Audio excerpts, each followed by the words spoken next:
ஆன்மீக நண்பர்கள் அனைவருக்கும் அன்பு கலந்த வணக்கங்கள். இன்றைக்கு நாங்கள் ஆன்மீகம் சம்பந்தமான பதிவில் வளகாப்பு நாயகி குங்குமவள்ளி அம்மன், அதாவது திருச்சி உறையூர் தான்தோன்றீஸ்வரர் திருக்கோயிலின் சிறப்புகளை பற்றி நாம் இன்றைக்கு பார்க்கலாமா? வாங்க. சுமார் 1800 ஆண்டுகள் பழமை வாய்ந்த சோழர்களின் வரலாற்று சிறப்புமிக்க மண்ணான உறையூரின் மையப்பகுதியில் அமைந்துள்ளது தான் அருள்மிகு தான்தோன்றீஸ்வரர் திருக்கோயில்.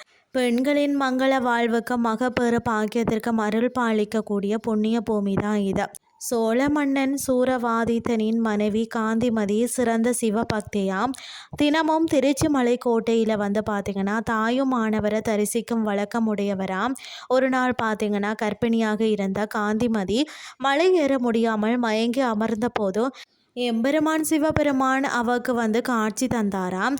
நீ என்னை நாடி பிரயாசைப்பட்டு வர வேண்டாம், உனக்காக நானே இங்கு எழுந்தருளினேன் அப்படின்னு சொல்லி கூறி தான் தோன்றிசனாக வந்து சுயம்புவாக உருவெடுத்தாராம். அவருடன் பார்வதி தேவியும் குங்குமவள்ளி அன்னையாக எழுந்தருளி பெண்களின் மங்களத்தை காக்கும் நாயகியாக அருளாட்சி செய்து வருகிறாராம்.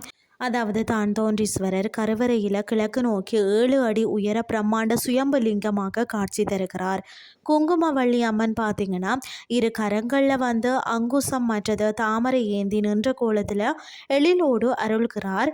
திருச்சி வாழ் மக்களால் வந்து அன்போடு வளகாப்பு நாயகி அப்படின்னு சொல்லி அழைக்கப்படுகிறார்.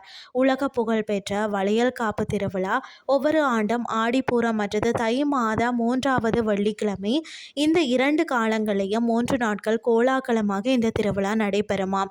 முதல் நாள் கர்ப்பிணி பெண்கள், அதாவது சுகப்பிரசவம் வேண்டி அம்மனுக்கு வளையல் காணிக்கை வந்து செலுத்துவார்களாம். 2ஆம் நாள் திருமணமான பெண்கள் குழந்தை வரம் வேண்டி வளையலை வந்து காணிக்கையாக வந்து கொடுப்பாங்களாம். 3வது நாள் வந்து கன்னி பெண்கள் திருமண தடை நீங்கி நல்ல வரன் அமையணும் அப்படின்னு சொல்லி வளையல் வந்து சமர்ப்பிப்பார்களாம். இந்த 3 நாட்களும் அம்மன் வளையல் அலங்காரத்தில் பார்த்தீங்கன்னா கண்கொள்ளா காட்சியாக அருள் பாலிப்பார். பிறகு வந்து இந்த வளையல்கள் பக்தர்களுக்கு பிரசாதமாக வழங்கப்படுகிறது. வழிபாட்டு சிறப்புகளை பார்த்தீங்கன்னா தோசை நிவர்த்தி, அதாவது களத்திர தோஷம், செவ்வாய் தோஷம், நாகதோஷம் நீங்கும் என்பது நம்பிக்கை. குழந்தை வரம் கிடைத்தவுடன் பார்த்தீங்கன்னா தாயும் செய்யும் நலம் பெற இங்கே வந்து அம்மனுக்கு வளையல் மாலை சாற்றி நேர்த்திக்கடனை வந்து செலுத்துவது வழக்கமாம். குழந்தை பெற வேண்டுவோருக்கும் திருமண வரம் தேடுவோருக்கும் இந்த கோயில் ஒரு அட்சய பாத்திரமாம். திருச்சி செல்லக்கூடிய அன்பர்கள் தவறவிடாமல் தரிசிக்க வேண்டிய புனித தலம் தான் இது. இன்றைய ஆன்மீகம் சார்ந்த பதிவு உங்களுக்கு வந்து பிரயோசனமாக அமைஞ்சிருக்கும்னு சொல்லி நான் நம்புகிறேன். இதே மாதிரி மற்றொரு ஆன்மீகம் சார்ந்த பதிவோடு உங்களை சந்திக்கிறேன். நன்றி.